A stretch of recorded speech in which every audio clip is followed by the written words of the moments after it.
মাটি থেকে 12 ফিট উচ্চতায় দাফন করা হয়েছিল নুরুল পাগলার সেই মরদেহটিকে, এবং স্থানীয়রা আপত্তি জানালে কিন্তু পরবর্তীতে সেই মরদেহটিকে এই নিচু স্থানে দাফন করা হয়, এবং এর পর কিন্তু স্থানীয় তৌহিদ জনতা আবারও এসে সেই মরদেহটিকে কবর থেকে তুলে আগুনে জ্বালিয়ে পুড়িয়ে শেষ করে দেয়। দর্শক, আপনারা জানেন 90 দশকের সময় থেকে কিন্তু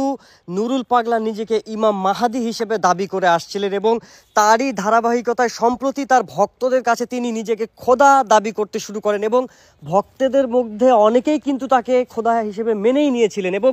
তারপর থেকেই কিন্তু অত্র এলাকায় তাকে নিয়ে বিভিন্ন আলোচনা সমালোচনা হতে থাকে, এবং তার শেষ পরিণতি কি হলো সেটি দেখানোর চেষ্টা করব। গত 23 আগস্ট নুরুল পাগলার মৃত্যুর পরেই কিন্তু তার মরদেহটিকে কবর থেকে তুলে